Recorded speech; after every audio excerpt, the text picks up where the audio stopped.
Banyak sekali kebetulan yang emang udah jalan saya kali ya. Nggak stres tuh kerja gitu. Kamu belum punya license setaraf Asian Games dan Olimpiade atau Piala Dunia. Olahraga pro, terutama tinju. Bisa nggak sih di Indonesia nih?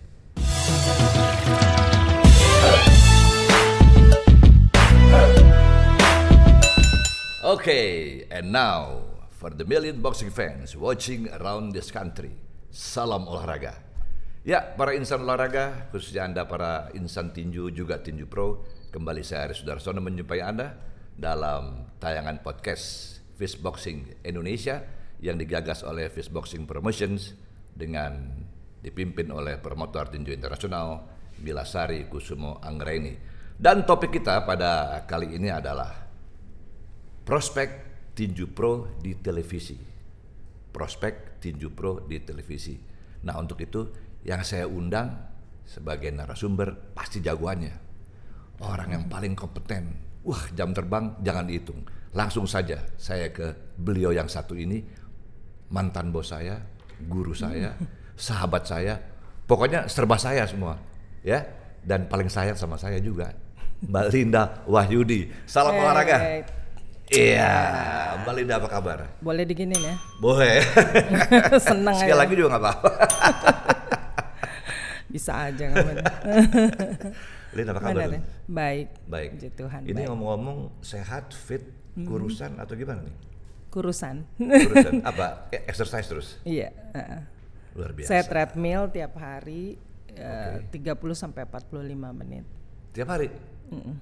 Ya ada bolongnya sih kira-kira.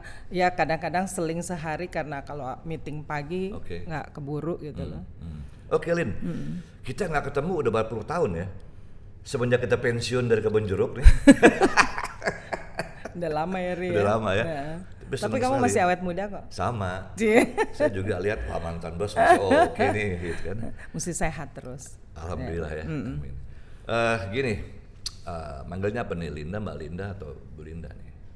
Apa aja biasa. Saya kalau ngelihat wajahnya Mbak Linda nih, ingat satu hal. Apa? Saluran olahraga dunia. Oh iya. Ini sadar atau nggak sadar, Mbak Linda sudah memprovok masyarakat untuk mencintai olahraga. Karena pada saat itu gagasan yang dicetuskan Mbak Linda tuh melalui kebun jeruk itu luar biasa loh. Orang sadar ini olahraga tontonan, olahraga ini asik, olahraga ini magnet gitu kan. Pertanyaan saya adalah, kok bisa sih punya ide kayak gitu loh? Sama kayak kamu Ri. Dasarnya apa? Gila olahraga. Gila olahraga ya. Kenapa? Tapi nggak cukup gila aja, pasti ada pemikiran-pemikiran lain dari Mbak Linda. Betul sih. Jadi waktu saya masuk RCTI ya, sebelumnya kan emang wartawan. Aku wartawan olahraga. Sport jurnalis ya dia? Iya. Dan di tabloid bola dari awal. Ya boleh dibilang founder. Waktu itu satu-satunya cewek lah. Di olahraga? Iya, di wartawan olahraga ya waktu itu. Di Indonesia maksudnya? Iya, waktu itu tahun 84, 83 saya mulai. Oh, jadi Mbak Linda merintis karir itu sebagai wartawan olahraga perempuan dan yang pertama di Indonesia saat itu? Iya. Kemudian ada yang lainnya juga kayak Indri ya, Indri HP. Kemudian Panahan. Jadi yang spesialis benar-benar waktu itu memang saya gitu loh. Kebetulan saya atlet sebelumnya. Saya juga masih jadi atlet waktu itu ya, softball. Gitu. Jadi memang banyak sekali kebetulan yang emang udah jalan saya kali ya. Karena saya dari kecil gila olahraga, itu aja gitu. Tujuannya pun kepingin semua-muanya melalui olahraga. Dan sama kayak kamu Ri gitu. Saya mulai semuanya dari bawah. Gitu benar. Dan ketika merintis itu menjadi saluran olahraga dunia, karena memang saya ingin pindahin aja sebenarnya boleh dibilang blueprintnya itu ketika ada di tabloid bola. Semua olahraga ada. Dan saya kepengen banget semua masyarakat waktu itu ya lihat olahraga itu adalah sesuatu yang bisa membangun mental ya. Gitu. Karena kita benar-benar ditempa sih kalau olahraga kan siapa sih yang mau Tapi yang satu itu belum tercapai loh, Mbak Linda. Apaan tuh? Iya kan? Dampak daripada tontonan-tontonan yang Mbak Linda suguhkan melalui saluran olahraga dunia tuh, masyarakat hanya melihat sebatas kulit luarnya aja. Ya itulah, jangan-jangan salah kita ya. Pasti ada salahnya. Salah kita sih nggak ada salahnya kali ya. Iya mungkin ya, kita terlalu memanjakan. Ada sih penyesalan di saya, kadang-kadang gini, mungkin dulu terlalu kita suguhin yang bagus semuanya. Kamu masih ingat lah. Iya pasti. Boleh dibilang kamu adalah perintis dari NBA. Bener ya? Kan, saya jadi anak buah Mbak Linda berapa tahun? Iya, dari dimarah-marahin dulu lagi. Dari tahun 91 ya. Gila tuh. Jadi semua kita merintis waktu itu, kenapa kita kepengen semuanya dunia? Supaya kita punya masyarakat atau anak-anak kita semuanya melihat gimana sih yang terbaik gitu loh di olahraga. Ya kita tahu lah ya, suguhannya tenis ada 4 Grand Slam, bener nggak? Ya Australia, Prancis, Wimbledon ya, dan US Open. Ada apa lagi? Bulu tangkis semua masuk dulu. Semua masuk, nggak ada yang lewat. Itu dia. Start dari All England, kejuaraan dunia, Piala Thomas, Piala Uber, Piala Sudirman, semuanya gitu loh. Sepak bola juga. Sepak bola mulai dari Piala Dunia, terus Piala Eropa, Liga Italia, Liga Inggris, Piala Champion, semuanya gitu loh. Voli dunia. Emang gila sih. Dan boxing. Satu lagi. Apa? Pencaksilat juga masuk. Oh iya, benar. Menuju dunia. Menuju dunia kan? Iya. Nah, itu nggak stres tuh kerja gitu. Enggak ya, kita nikmatin dulu ya. Saya menikmati sampai lupa kalau itu pulang, kalau ditanya ke rumah pulang jam berapa? Angka kecil. Ya, pasti. Angka kecil pasti, jam 1, jam 2. Orang jam 12 mesti rapat. Gimana dong? Ya kan?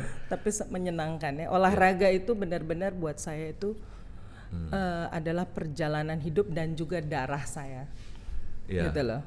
Ada orang bilang That's my journey gitu loh. Iya, my benar. life journey. Mesti bikin buku tuh Mbak Linda. Iya. Ya kan? Emang akan bikin kalau kita my journey gitu kan. Ya kasih gambar Mbak Linda yang lagi stres tapi gambarnya. Ya, tapi kita ingat loh Ri, bener nggak dari tahun 91 atau 92 mulai Barcelona Olympic ya. Kita bikin apa macam-macam kan emang macam-macam. Luar biasa lah itu. Dari mulai road to-nya, off air, on air, wah semua sampai quiz sampai apa segala macam. Semuanya. Jas sobek aja nggak berasa dulu. Untung nggak balik badan, kalau balik badan jasnya sobek tuh. Lagi semangatnya. Oke Lin, sepak terjang Anda di olahraga tuh kan dimulai dari softball ya. Iya. Sebagai atlet. Bisa nggak cerita sedikit aja ini supaya yang nonton pada tahu nih Linda Waju itu mantan atlet, jangan main-main. Iya lumayan lah. Bayangin di tim nasional 10 tahun apa 11 tahun. Tim nasional. Softball ya? Softball. Saya 2 kali ikut kejuaraan dunia. Oh iya? Iya di Taipei tahun 82, terus 86 di New Zealand di Auckland. Juara? Ya nggak juara lah, juara dunia. Ini pertanyaannya agak-agak ngeledek. Tapi yang di Taipei kita lumayan ya, dari ya? 46 peserta kita di papan tengah jadinya, nomor 21 waktu itu. Kalau di antara negara-negara Asia? Asia kita kalahnya semua sama lah, sama Jepang. Kemudian Cina ya, Filipina. Kalau di antara yang lain kita masih oke. Masih oke. Kalau Asia Tenggara? Asia Tenggara kita selalu nomor 2, kalah sama Filipina, the Blue Girls. Selalu kalah ya? Selalu kalah. 1 kali kita menang. Ketika itu di zaman saya, tahun 84. Minum dulu ah, jauh sih. Bener satu kalinya ya gitu ya menang. Itu dia. Bisa menang lawan Blue Girls hanya di zaman saya, itu keren banget tuh. Betul. Iya kan? Nah, oke. Itu sepak terjang Anda di softball ya. Terus Anda langsung masuk pendidikan jurnalistik nggak? Sempet atau? Ya kebetulan dasarnya saya adalah communication ya. Oh, komunikasi, FISIP. Okay. Jadi waktu itu juga kayaknya cuma saya yang masuk khusus ke jurnalistik. Yang lain tuh pilihnya PR, ya humas, periklanan gitu loh. Nah, saya mau tanya, kenapa jurnalistik? Karena saya senang nulis. Oke. Gitu loh. Waktu itu memang senang nulis gitu. Terus emang waktu itu ya kepikir sih, ini masih pengen main ya di tim nasional. Gimana caranya supaya sekolahnya tidak mengganggu olahraga? Bukan terbalik ya? Bukan terbalik. Jadi carilah fakultas yang santai. Waktu itu santai banget tuh FISIP ya? FISIP paling santai. Masa sih UI loh itu? Iya, tapi dibandingin suruh ekonomi, suruh dokteran gitu ya. Makanya enggak deh. Jadi cari yang santai, kemudian masih bisa dapat dispensasi. Kalau gitu. Iya. Sebagai atlet. Dikasih dispensasi kalau lagi waktu kita pertandingan tuh, saya dispensasi, boleh nggak ujian gitu. Tapi karena, di hair ya? Iya enggak ya boleh. Tapi istilahnya waktu itu hair. Zaman dulu ya, Zaman jadul dulu, banget ya. Tua banget nih hair. Tua banget. Malu Ari. Ketahuan tuanya kalau begini. Ketahuan tuanya. Oke Lin, terus masuk ke bola ya? Iya, masuk ke bola. Itu nggak kemana-mana dulu, langsung tuh bola? Langsung. Saya terima kasih banget sama Mas Ignatius Sunito ya, Mas Nito. Ya. Kebetulan beliau itu kembali ke kampus dan dia lihat karena dia kan memang memang wartawan Kompas kan. Waktu itu olahraga. Dia nawarin, "Lin, tulis dong. Kalau kalau lagi main gitu." Ya udah nulis kasih ke dia gitu, kasih beliau. Dia masukin, dapat uang gitu. Wah, enak juga ya gitu loh. Itu di Kompas? Iya, di Kompas. Bukan di bolanya tuh ya? Bola belum ada. Belum ada bola. Nah, ketika bola mau didirikan ya Maret itu, Januarinya dia tanya, "Mau nggak ikut?" "Oh, boleh deh." Saya masih kasih syarat lagi, masih boleh main softball apa enggak, masih madatan tuh. Bener masih madatan tuh. Akhirnya boleh, tapi nanti sambil nulis ya gitu. Tapi itu rutin ya? Rutin. Di Kompas tuh? Waktu nulis. Iya, jadi kalau ada kejuaraan gitu. Pasti ya. Jadi waktu itu Mas Nito selalu bilang, "Lin, ada kejuaraan kamu nulis ya?" Iya gitu loh. Mungkin dari situ tuh populernya nama Linda Wahyudi. Ya waktu itu lumayan itu kan, lah. Kompas tuh kan panutan orang-orang gitu, termasuk insan olahraga kan? Betul banget. Morning leading newspaper katanya. Betul. Makanya saya selalu bangga ya sama ex dari Kompas.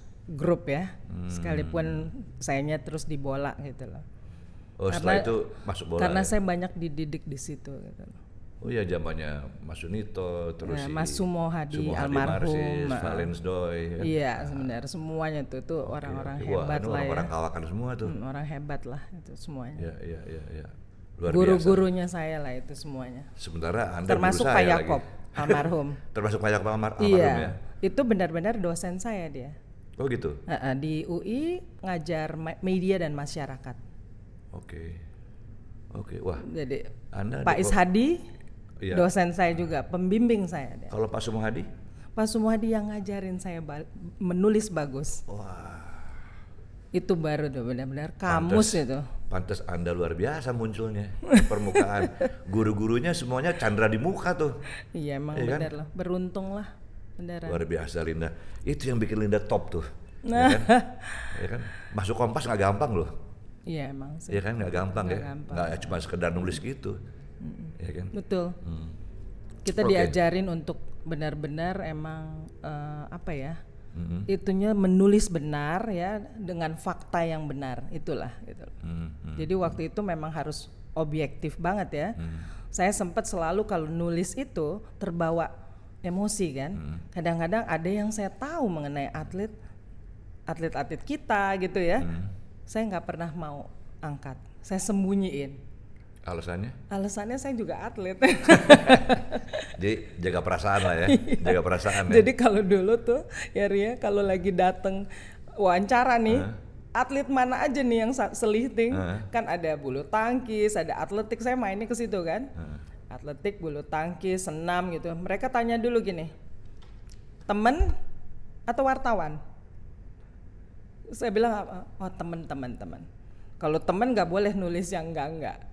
Jadi ditodong juga, jangan salah loh dulu. Oh gitu ya? Wah, saya pernah ditegur sama almarhum ya Mas Sumo. Lin, pasti kamu nulis banyak yang kamu tutupin. Iya, kenapa Mas? Ya nggak boleh gitu. Tulis aja kalau dia begini-begini. Saya bilang kalau saya tulis, dunia olahraga hancur. Oh, Anda mikir sampai situ ya? Iya. Ada dampaknya ya? Ada jadi dampaknya. faktor image juga dipikir ya? Iya. Image sportnya sendiri sama image orangnya gitu ya? Kadang-kadang nggak enak Ri, terlalu banyak tahu. Bener juga kayak sekarang nih ya. Saya tanya, udahlah, lo juga tahu gitu. Oke, berapa tahun tuh di bola? 7 tahun. 7 tahun ya. Terus? RCTI. Wah, Kebon Jeruk University ya. Itu juga karena ya keputusan yang pas lah ya kali ya. Itu 91 berarti? Iya. Pas banget. Pas RCTI dari decoder pindah ke biasa. Terestrial. Free to air gitu loh. Free to air, oke. Iya.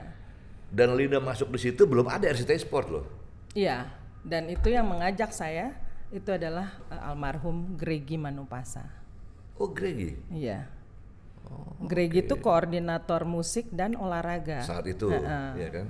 Saya waktu itu mulai diambil atau ditawari untuk masuk RCTI karena saya jadi komentator untuk Martina dan Chris Evert main di sini di tenis di Jakarta ya.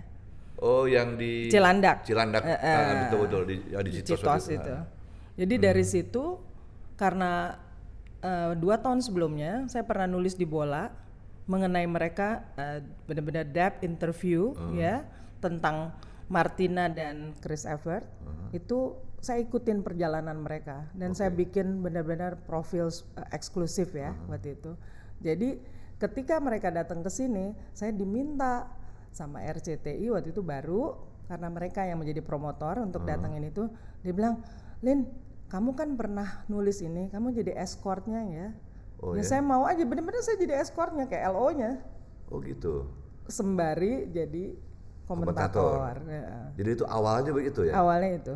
Sebelum resmi menjadi salah satu jadi tokoh di Universitas Tanjung ini, Universitas Kebon Jeruk ya. Wah, udah biasa. Ngebangun benar-benar sendirian. Enggak, itu waktu membangun sport division itu gagasannya murni almarhum atau Anda? Benar.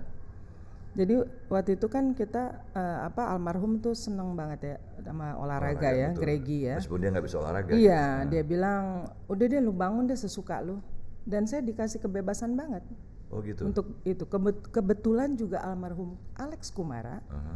Dia bilang udah terserah lu deh, lu kan wartawan olahraga. Gue pengen lihat lu kayak apa sih jadi wartawan gitu. Oh gitu. Jadi aku bener-bener sebebas-bebasnya. Oke. Dan terus ya karena itu TV baru dan juga memang benar-benar dunia Indonesia lah ya melihat banget. Jadi saya gitu, saya ingetin semua pengalaman saya di bola. Apa sih yang selalu pengen dilihat sama orang, pengen dibaca oleh pembaca atau pemirsa. Itu yang saya beli semuanya. Jadi saya juga ada di acquisition. Oh gitu. Ingat dong programming. Iya, programming. Jadi akuisisi, semua akuisisi itu. Nah, gini Lin, ini menarik nih. Anda singgung soal akuisisi, berarti Anda membangun RCTI Sport tuh dengan segala persyaratannya ya. Iya. Dan segala apa yang ingin Anda capai, Anda siapkan dulu dapurnya gitu kan. Iya, betul. Iya kan? Nah, itu kan pekerjaan nggak gampang. Maksud saya, apalagi buat broadcasting, itu kan banyak hal baru yang harus didukung oleh manajemen. Iya, gitu betul. Kan? Iya kan? Itu mereka bisa ngedukung gimana tuh Lin? Memberi keyakinan ke mereka bahwa ini mesti jalan nih begini nih. Kita perlu akuisisi, kita perlu ini, SDM apa segala macam peralatan. Itu Linda meyakinkan mereka gimana tuh? Karena saya dulu pernah meyakinkan mereka nggak yakin sama saya gitu. Apa gue yang goblok jangan-jangan itu? Susah lari dulu. Kita beruntung ya karena di owner dari itu semua suka olahraga. Itulah. Itu penting sih. Jadi dia percayakan waktu itu, terserah kamu. Kamu kan pernah di bola. Apa yang menjadi keinginan orang untuk menonton? Ya udah ya kita kan belajar lihat ya. Oke. Ya ada kita ngopi, nyontek atau apa, kita bikin lagi, kita kemas, ya itulah gitu. Ya apapun alasannya, RCTI Sport dulu berkat seorang Linda, dapurnya siap, SDM-nya siap. Iya lama, ada proses lah pasti. Iya, kan. ada proses. Tapi lah. sampai bisa manajemen, gitu loh. Iya, itu yang betul. Itu yang kita buktikan dengan semuanya kan kita berjuang rating. Nah, rating itu yang paling ini. Kita berantemnya sama siapa? Marketing ya. Programming ya. Mana suka? Bukan marketing dia. Bukan, marketing juga, tapi programming dia pasti akan mengutamakan apa? Rating. Karena rating itulah yang akan menjadi tolok ukur untuk si sponsor membeli. Jadi patokannya ya. Jadi patokan. Ketika kita menayangkan olahraga itu kan segmented. Betul. Bener nggak? Bahkan saat itu masih very segmented ya. Iya, semua orang sukanya apa sih dulu? Kalau dilihat kalau olahraga 5 tahun ke atas sampai 45 tahun male ya, cowok. Dia mana ada dulu cewek? Kita setengah mati loh. Nah, nggak kayak sekarang loh. Kan ada rating, ada sharing gitu. Nah ini buat insan olahraga yang ada di mana aja nih supaya tahu juga nih apa sih rating, apa sharing. Ini di dunia broadcasting tuh ada itu gitu loh. Betul. Kalau rating kan dilihat dari sekarang kan udah pakai People's Matter ya. Kalau dulu kan enggak. By Survey Research Indonesia. Formulir. Jadi formulir kuesioner gitu ya, datang. Tapi kan kita nggak bisa jadiin patokan dulu. Ingat nggak siapa sih yang di jam kerja gitu yang ada di rumah? Iya dong, orang kerja. Dia pasti kalau dulu pakai kuesioner, kalau datang ke rumah siapa yang dia hadapi? Maaf gitu loh. ART misalnya ya, asisten rumah tangga. Dia sukanya apa? Pasti sinetron. Jadi sinetron itu pasti 2 digit. Kita mana bisa lawan? Olahraga itu selalu yang terbaik itu pasti ada di prime time. Ya. Sementara prime time itu miliknya si sinetron. Nah, kalau dilihat rating kan dilihat dari matters ya. Jadi berapa banyak sih orang yang nonton gitu loh. Share itu lebih lagi, jadi lebih meluas gitu. Nah, kita biasanya kalau lihat rating sama share, kita lihat share-nya berapa nih? Share itu dihitung dari lawan-lawannya kita, misalnya head to head-nya ya. Iya, head to head dari TV lain ini, TV tetangga segini. Itulah yang ini. Jadi kalau share-nya besar, kita melihat share-nya besar. Wah, kita senang, misalnya 23%, 30%. Kan dari total itu, rakyat Indonesia berapa? Kalau dihitung-hitung waktu ketika itu adalah 170 juta misalnya. Kita udah bisa ngitung household-nya, TV-nya yang nonton satu rumah bisa 4 apa 5 orang yang nonton. Udah kita lihat ini siarnya lebih banyak loh. Kalau rating mah bisa aja. Kadang-kadang bagus, kadang-kadang nggak bagus. Tapi rating yang paling gila sepanjang kita masih di sana ya di RCTI di Kebon Jeruk itu tetap kayak Liga Italia besar. Bola lah ya. Bola itu udah 2 digit dulu. Primadonanya sepak bola iya. lah ya. Kemudian apa? Thomas Uber Cup. Bulu tangkis lah. Kalau Indonesia final mungkin ya. Iya betul. Itu selalu dilema loh, jangan salah. Jadi 2 cabang ini yang jadi primadona. Betul. Sebetulnya. Itulah yang kita susah. Pantas dulu berebut TV ya. Iyalah. Kita kan dulu. Tapi Linda lagi yang menang tuh. ada ilmunya nih, ada guna-gunanya. Enggak kok. Kalau sebenarnya apa ya? Kalau ngelihat kayak gitu ya, dulu tuh kalau kita pergi ke pasar, ke market ya, namanya Sportel, kita sebenarnya kasih apa yang kita tahu, misalnya data. Orang-orang asing, orang bule, dia percaya dengan data. Jadi saya selalu bawa data. Data dengan apa? Potential viewers berapa, potential sponsornya berapa, potential income berapa. Kalau kita jujur, dia juga akan kasih harga yang jujur gitu loh. Jadi kita juga, saya selama ini saya masih keep relation sama mereka. Saya kasih tahu dunia di Indonesia, dunia olahraga Indonesia ini, terutama broadcasting itu bisa berubah sekarang. Sekarang ini kita udah nggak bisa itu loh, nggak bisa kendalikan lagi. Ya memang dulu juga kita kalau mengendalikan itu kan kita juga punya relation sama distributor ya, sama prinsipal gitu loh. Prinsipalnya bola ya FIFA misalnya. FIFA punya apa? Punya distributor atau marketingnya. Itu menarik dan kita jaga itu semua gitu loh. Seperti Piala Champion.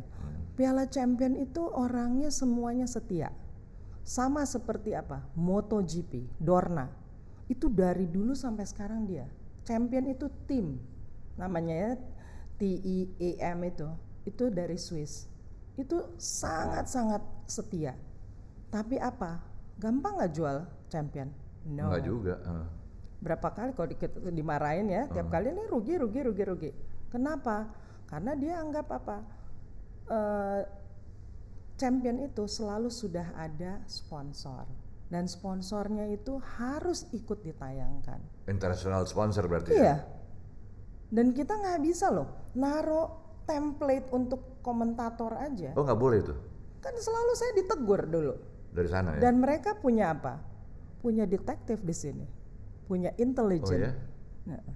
Ada intelijennya? Ada intelijennya. Setiap kali besoknya langsung kita ditegur.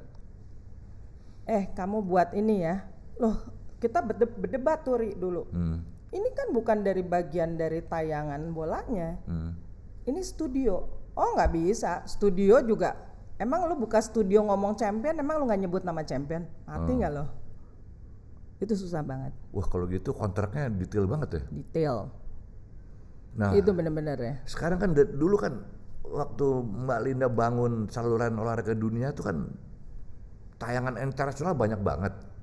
Ya kan? Apa semua lewat Sportel? Ada yang enggak dong? Ada yang enggak. Ada yang enggak kan? Iya, semua by relation ya. By relation tadi kan. Relation. Nah, yang saya mau tahu gini, sepak bola yang disebut primadona itu masih susah cari sponsor. Tapi ada cabang-cabang lain yang juga itu belum tayang, saya bilang ini sponsor susah nih kayak tenis, ya kan? Tapi Anda bisa tayangin terus tuh gimana tuh? Anda dapat kepercayaan dari manajemen tuh gimana? Kadang-kadang rugi sih, Ri. Ada subsidi mungkin nggak? Ada. Jadi kita kan kalau di sana subsidi silang kan, gitu loh. Kadang-kadang ada satu program yang memang dia untung, tapi yang lainnya enggak. Ya pasti manajemen tahu itu. Karena apa? Prestis, citra, itu lain image. Betul. Itu yang nggak bisa dibeli ya oleh program apapun. Coba deh, sekarang tanya TV stations misalnya, dia pencitraannya mau dari mana? Dia sinetron channel. Lama-lama kita ke spesialisasi, dan olahraga ini spesialisasi. Benar nggak? Kalau semuanya sama dalam satu broadcast atau TV station, ya sama aja lah kamu cerita. Tapi orang akan cari, gue mau cari olahraga ini di mana ya? Olahraga olahraga di mana? Itu dulu visi dan misi saya adalah membuat saluran olahraga dunia supaya apa? Supaya orang selalu ingat. Cari olahraga di mana? RCTI Sport. Yang cari mana tuh? Apa? Jasnya biru. Iya. Gitu kan? Semua ingetnya jasnya ya. Biru muda. Iya. Biru muda. Jadi orang nggak pernah lupa. Bahkan Ri, ya kayak kamu lah. Kamu mau pindah di TV manapun orang ingetnya apa? Iya. RCTI kan? Akhirnya sama TV lain juga nggak mau dipakai karena terlalu RCTI ini katanya. Aduh, saya bilang jadi susah nih hidup sebenarnya. Susah ya kita kalau udah nempel mereknya. Betul. Gitu loh. Ya, dari sekian banyak cabang olahraga yang Mbak Linda rintis dulu melalui Salon Olahraga Dunia, saya juga mikir, oke lah kalau internasional udahlah, dia punya nilai jual sendiri gitu kan, dan masyarakat pasti nonton lah gitu. Tapi ini lokal, Mbak Linda berani juga ambil risiko di situ, iya kan, pencaksilat lah apa, sampai tinju. Waktu itu tinju lokal sepi loh. Betul. Tapi RCTI Sport saya bilang nggak salah nih. Wah, iya ada aja nih Mbak Linda nih. Benar. Tinju lo main di Tangerang lah main. Itu 93 mulai. Apa yang terpikir dalam Mbak Linda tuh sampai mau ngangkat lokal terutama tinju nih? Iya benar. Kenapa coba Rik? Dulu kan kita tinju sebenarnya punya juara-juara bagus kan? gitu loh. Kita boleh dibilang dulu di kawasan Asia Tenggara ya, itu kita disegenin loh tinju. Saya masih ingat banget. Yang kita punya cuma apa? Sarung tinju emas. Bener nggak? Yang selalu diadakan setahun sekali. Atau Piala Presiden. Piala Presiden. Presiden amatir ya? Iya, amatir. Belum ada pro loh waktu itu. Ya itulah yang kita rintis, kita masukkan, kita naikkan ke dalam TV program biasa. Kita masih ingat lah almarhum Boy Bolang. Dialah yang benar-benar dia bilang meyakinkan saya waktu itu bahwa Mbak kita mulai dengan ini. Saya masih ngitung-hitung, aduh ya. Kenapa tinju pro mulainya, nggak amatir dulu? Karena amatir udah ada kan. Amatir kan ada di Pertina kan. Pertina selalu mengadakan. Meskipun itu lewat ada di TVRI gitu. Jadi waktu itu kenapa kita nggak ke pro? Karena kan kita sering menayangkan boxing rank ya. Internasional lah semuanya gitu loh. Kenapa kita nggak buat itu gitu? Dan ketika melihat ada sasana-sasana yang baik gitu, ya menghasilkan yang pro, why not gitu loh? Itu aku sayang banget ya dulu tuh kita kan ngumpulin banyak sekali loh, sampai setiap minggu. Ingat nggak? Kamu yang selalu berdiri di tengah kan? Iya, ingat sih pasti ingat. Cuman saya mikir gitu, berani amat sih. Oh kita nyoba memang. Ya kan karena waktu itu ratingnya jelek banget loh, awal-awal tuh. Betul, awal-awal jelek. Lemes juga saya. Tapi terus. Anak-anak Bung Ari minggu depan lagi tinju. Hah? Ada lagi tinju? Iya, emang itu keputusan gila sih ya waktu itu kan. Tapi jangan salah Ri, kita juga didukung sponsor. Tapi nggak banyak juga, nggak signifikan sponsornya. Iya, tapi kenapa kita buat waktu itu? Nggak tahu sih ini. Mengisi program di malam hari. Oh itu. Kita mulai jam 10 loh. Iya benar, jam 10 malam. Kenapa? Karena Jakarta itu kan macet. Ya. Yang namanya orang kerja pulang sampai di rumah belum tentu jam 7 malam. Jadi waktu itu perhitungannya, kenapa nggak ditaruh di prime time sekali? Belum pulang, bapak-bapak atau cowok tuh belum pulang. Yang bekerja pasti pulang nyampe di rumah jam 7, jam 8. Oleh karena itu kalau malam ya di samping rate-nya juga slot waktu itu lebih murah, slot time-nya bukan prime time, airtime-nya lebih murah. Juga benar-benar kalau bapak-bapak dia kan nggak langsung ini baca koran atau apa, itu yang kita pikirkan, kita masukkan di jam 10. Karena kan sinetron biasanya habisnya jam 9. Kita tes ombak lah, kita tes air lah. Orang suka apa enggak? Ternyata gila juga booming. Termasuk duel ya? Iya duel. Itu yang cikal bakal yang sekarang ada segala macam. Iya benar. Gitu loh. Jadi ternyata jadi hiburan sebenarnya sih. Bukan soal hiburan, orang taunya nih hiburan gitu kan di luar. Pemirsa taunya hiburan, tapi dia nggak tahu nih sang perintis sudah kurang tidur nih gitu. Sama apa waktu itu kan kita berpikir gimana lagi masa tinju pro nggak di Indonesia gitu loh ya, yang lokal ya gitu loh. Karena itu juga menjadi pekerjaan kan, ladang pekerjaan gitu. Betul. Itu yang sebenarnya harusnya diangkat gitu.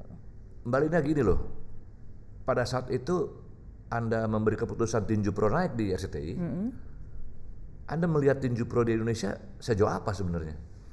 Ya terus terang waktu itu kan memang belum banyak sekali ya. Tapi saya selalu ingat dari dulu misalnya kalau ada tinju-tinju pro itu kan kita ingat ada Elias Pikal, ya.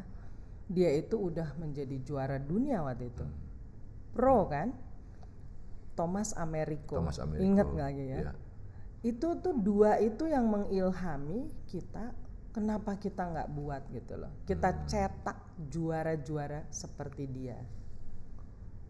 Oke, jadi saat itu Mbak Linda berpikir sampai sejauh itu, dengan program masuk di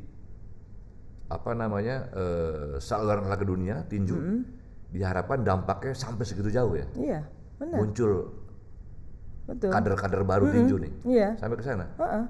Saya ingat sekali, saya juga dipengaruhi oleh Boy Bolang ya, almarhum.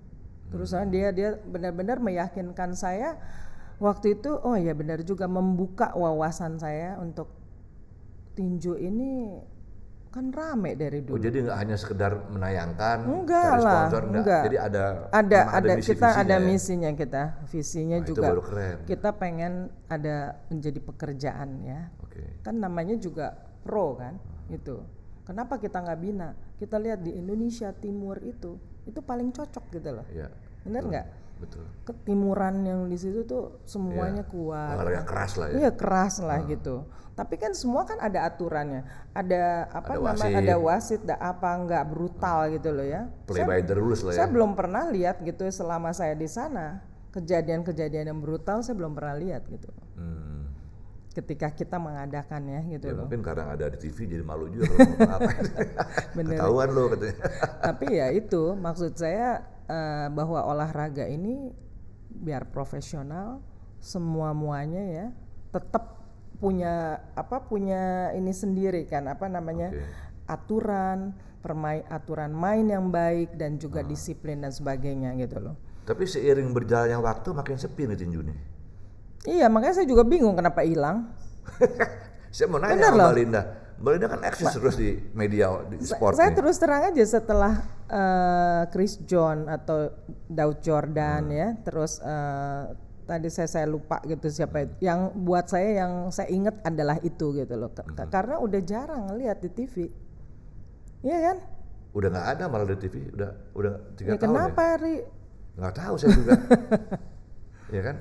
Nah ini kembali ke topik tadi kan bisnis tinju pro tuh gimana sih di televisi gitu kan? Apa salah satu problemnya mahalnya tayangan di TV? Bisa atau jadi tidak ada promotor yang handal, betul, ya kan? Atau miskinnya para tunas-tunas tinju nih, nah itulah yang baru-baru ya, nih. Saya nggak tahu ya. Kalau dulu saya melihatnya sasana itu cukup baik ya, sasana tinju. Jadi apapun kembalinya sebenarnya seperti ke klub. Ya. Saya nggak tahu mereka lah sebenarnya menjadi bapak-bapak dari petinju-petinju kan. Kalau sasananya baik, sasananya benar-benar memanagenya juga baik, harus dari sasana. Nggak mungkin lo ambil di jalanan orang tinju lah. Jangan. Itu loh. Bisa tinju jalanan. Nah itu dia gitu. Jadi harus kembali ke situ dulu ya, baru memanage lagi dengan baik gitu loh. Karena nggak mungkin semua olahraga. Saya juga baru ngobrol tadi sama orang olahraga lah ya. Mau kemana gitu Indonesia ini? Olahraga kita ya? Iya, mau kemana? Dari dulu kita kan pengen sekali kita hebat gitu loh ya. Tapi ya balik lagi pengurusnya jangan pada ribut gitu loh. Iya kan lucu gitu, pengurusnya lebih top dari atletnya kan. Iya. Cuma di Indonesia doang tuh begitu. Makanya terus organisasi ada berapa di dalam satu tubuh federasi ada bersaing berapa betul. Berapa grup gitu ya, cobalah gitu loh kalau memang mau. Tapi susah ya mempersatukan satu nafas olahraga di Indonesia gitu loh dengan bahasa olahraga juga. Mestinya sih tugas kita ya. Harusnya kita yang di media ini yang mestinya jadi corong ya. Iya kan? Kepingin sih sebenarnya mempersatukan semuanya. Sebenarnya ada, kasihan yang bibit-bibit muda ini yang kasihan sebenarnya. Tapi ngomong-ngomong, Mbak Linda ini sampai sekarang masih eksis di olahraga. Ya tentunya aktivitas Mbak Linda di olahraga beda ya gitu ya. Di media kan. Tapi saya ingat waktu Asian Games tuh Anda kurus loh. Lebih gemuk. Capek. Kurang tidur ya? Kurang tidur tiap hari. Kan? During Asian Games itu, saya tidur cuma 2 jam tiap hari. Bagus nggak apa-apa. Dan nggak pulang-pulang? Pulang. Saya tetap maksa pulang gitu loh ke rumah. Dan saya dengar Anda bertanggung jawab kepada negara-negara peserta nih? Iya. Karena saya waktu itu direktur broadcastnya. Jadi semua broadcaster asing itu kan memang harus di bawah kita semua lah ya gitu ya, Inasgok waktu itu. Dan memang luar biasa sih Asian Games ya. Saya juga merupakan suatu pengalaman yang luar biasa waktu itu. Karena apa? Karena tidak gampang menyiapkan sebuah event sekelas Olimpiade, sekelas Asian Games gitu loh. Kadang kita cuma tahu Oh gampang kok, it's a single event. Ini multi event. Bayangin 40 cabur ya, live setiap hari. 40 cabur. Tapi kan permintaannya beda-beda tiap negara ya? Iya, itu tetap kita kan naik ke langitnya misalnya ada pilihan dong. Oh, gitu. Tetap naik gitu ke langit. Dan kalau yang mereka punya studio di situ, mereka tinggal ngambil aja. Karena kita supply atau deliver itu semua live-nya setiap hari. Dan itu totally semua ada 3.800 jam. Dari tanggal 18 Agustus sampai ke 2 September. Itu tapi kerjanya sebelum itu udah sibuk kan? Setahun sebelumnya kan? 1 tahun lah gitu. Iya kan? Jadi kadang orang pikir oh ya gampang ya. Enggak, saya juga waktu itu sempat jumawa bahwa saya bisa melakukan itu sendiri dengan TV Pool Indonesia. Benar. Dan saya ditegur. Oh ya? Internasional loh. Kamu belum punya license setaraf Asian Games dan Olimpiade atau Piala Dunia. Nggak bisa, lu nggak diterima. Saya bilang saya SEA Games berapa kali, misalnya as a producer atau director. Oh nggak ada lo namanya. Lo belum lulus kalau belum melakukan ini. Dan itu saya terima. Sempat saya malu loh itu. Oh ya. Karena tapi mereka percaya sama Indonesia. Percaya, karena dia bilang kamu bisa belajar Lindes dari semua ini gitu. Karena nggak mudah. TV-TV internasional kan dia meminta standarnya mau kayak apa nih? Gua mau standarnya standar Olimpiade loh, bukan standarnya SEA Games loh, gitu loh. Iya, mereka selalu mengacunya ke Olimpiade sih. Ke Olimpiade. Dan ketika itu saya nyerah. Oh saya harus punya partner dari luar negeri. Saya belajar sama dia. Dan itu partner kita semuanya dari luar negeri. Waktu itu Pak Yusuf Kala, Pak JK, dia kaget waktu saya bilang saya butuh 486 kamera Super HD. Dia bilang, bisa kan kita punya TV Pool Indonesia. Nggak bisa saya bilang. Beli lah. Bukan beli, kita nyewa semua. Nyewa. Dan satu-satunya TV waktu itu yang benar-benar udah HD, high definition, itu hanya Net TV. Dari hulu sampai hilir. Oh ya? Iya. Yang lain nggak ada. Kalau dia kasih pinjam kita barang itu, dia nggak siaran 3 bulan.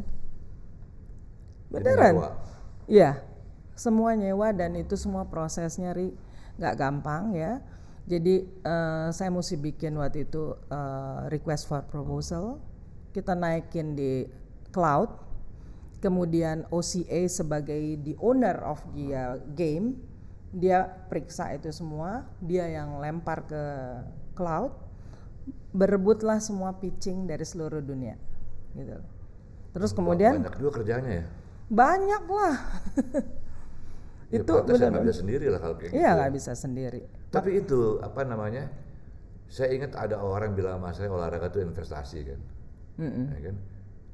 Mbak Linda Wahyudi berhasil melakukan investasi untuk nama seorang Linda Wahyudi. Itu kayak kamu, brand. Ini bukan sekedar brand. Bayangin dari mulai pensiun di Universitas Kebonjeruk sana sampai hari ini non-stop. Iya kan? Bahkan kemarin saya ngopi sama Mbak Linda, waduh, udah nunggu lagi di depan nih berapa event. Artinya juga. Tabungan namanya luar biasa Mbak Linda. Iya, selama kita masih bisa bantu lari. Enggak, maksudnya kodita Anda di mata internasional maupun dalam negeri baik gitu ya. Ya, angka puji 10 Tuhan, gitu. alhamdulillah. Puji Tuhan, alhamdulillah. Nah, sekarang gini Mbak Linda, saya ini kepikiran soal tinju lagi. Salah satunya nih yang dari bukan basket, Ri. Basket juga. Basket tapi itu kalau ngomongnya di off air aja gitu. Iya, tinju ya. Ini iya, kan saya jadi kepikir juga sih. Tinju pro nih. Di antara satu situasi hidup segan mati tak mau, 3 tahun, 4, 5 tahun sepi banget, padahal kita masih punya Dow Jordan. Ini ada yang mau bangkitkan, ada seorang insan olahraga yang mau bangkitkan tinju. Perempuan lagi, masalah perempuannya gitu. Namanya Mbak Mila Sari Kusumo Anggreni. Sebagai pemain baru, newcomer, saya pengen dia juga paham apa yang diutarakan Mbak Linda. Itu nggak gampang ngurus olahraga gitu kan ya, apalagi jadi promotor. Nah mungkin ada saran nggak Mbak Linda untuk beliau? Sarannya? Ya maksudnya dia harus tahan mental. Itu pasti. tahan digorok lah. Tapi bagus loh. Waktu itu kan ada ya satu juga ya, anaknya Pak Turino Tidar ya, pernah ya jadi promotor ya. Terus siapa lagi, ada promotor cewek ya, udah lama. Oh, kalau yang terkenal cuma itu satu aja ya. Tapi maksud saya gini, jangan terlalu gampang juga memberikan predikat pada diri masing-masing sebagai promotor gitu loh. Itu kan ya iyalah. Ya menurut Mbak Linda tuh apa sih promotor tuh? Lu mesti punya apa kok baru bisa jadi promotor gitu? Punya duit. Itu sih semua tahu, tapi kan ada persyaratan lain. Iya iyalah, ya paling tidak dia punya perasaan tahu bertinju itu seperti apa ya. Karena kan kita treatment ke atlet itu kan beda-beda ya. Petinju itu gimana, pemain bulu tangkis gimana, pemain basket gimana, apalagi petinju itu kan keras boleh dibilangkan ya gitu. Kalau keras gitu kan kita tahu jangan main-main gitu loh. Ini nyawa orang, bisa aja ya. Ya amit-amit sih kalau kenapa-napa gitu ya. Tapi kan it's human gitu loh. Betul. Semua juga human ya, atlet ya. Betul. Tapi kan ini kan banyak sekali pukulan atau apa. Jadi kalau saya bilang seorang promotor dia bukan hanya menyediakan dana saja, tapi dia harus tahu benar-benar filosofinya, dia mesti tahu knowledge-nya mengenai tinjunya sendiri gitu ya. Itu akan lebih baik ya. Kita lihatlah Don King lah ya, dia uang gila-gilaan, tapi lihat nggak dia sangat ini loh ke petinju-petinjunya itu, dia masuk ke dalam, dia begitu begitu tahu siapa sebenarnya petinju gue ini gimana gitu loh. Kalau saya lihat itu yang penting juga. Jadi bukan kita hanya menggelar aja. Oke, saya punya uang. Ini maaf ya gitu ya, Mila jangan marah gitu kalau saya bilang gitu. Oh nggak apa-apa, nggak boleh marah juga. Iya. Kan mau jadi besar. Iya benar. Kan? Kalau mau jadi besar ya mesti tahu dari awal, mesti tahu how to memanage tinju ini gitu loh. Bisa aja kita memang tampil, oke, kita punya uang. Ya kalau kita punya uang aja sih ya let's buang lah gitu loh. Banyak juga yang punya uang gagal tuh. Betul, karena apa Ri? Karena nggak mau chemistry-nya nggak ada. Nah sekarang kita tanya, lo sampai sekarang kamu gila basket ya? Pasti kan kamu nggak kaya-kaya nih. Beda lagi urusannya. Ya beda. Yang penting tuh kita kaya hati, gitu loh, dan kita sehat. Itu aja. Itu nggak ada duanya. Sehat tuh mahal gitu loh, bener. Ya. Jadi kalau saya sih cuma bersyukur aja gitu. Ya siapa bilang kita juga semua mau kaya misalnya ya. Tapi kan lain kan gitu kan, kalau kita benar-benar hati kita pakai di situ gitu loh. Nah kalau secara bisnis, olahraga pro, terutama tinju, bisa nggak sih di Indonesia nih? Apa kendalanya terlalu banyak? Masih terlalu banyak lah. Banyak sih ada, yang pasti ada kendala. Di mana aja aku lihat kendala. Nggak hanya di tinju kok, hampir semua loh. Oh ya? Iya, ya dana, ya sama memang figur-figurnya ya, orangnya gitu loh. Manusianya terutama manusianya, tidak hanya atletnya. Atlet memang penting. Atlet adalah ininya, asetnya kan. Betul. Tapi yang memanagenya itu gitu loh. Pakailah itu. Kalau sekarang balik kemarin Menpora bilang ya sport science. Pakailah sport science. Itu bener banget. Iya. Dari dulu. Dan memang sudah eranya ya. Iya sudah eranya. Sport science bukan hanya modelnya hitung-hitungan. Pakai benar-benar ada dokter gizi, ya, ada dokter, ada psikolog gitu loh. Ada yang melatih fisik. Betul. Saya rasa itu udah dari berapa tahun yang lalu saya tahu banget Thailand seperti itu. Iya. Thailand, Ri. Iya waktu kita SEA Games Chiang Mai itu. Ingat nggak tahun 95? Kan? Dia udah mulai. Ingat itu. banget kan?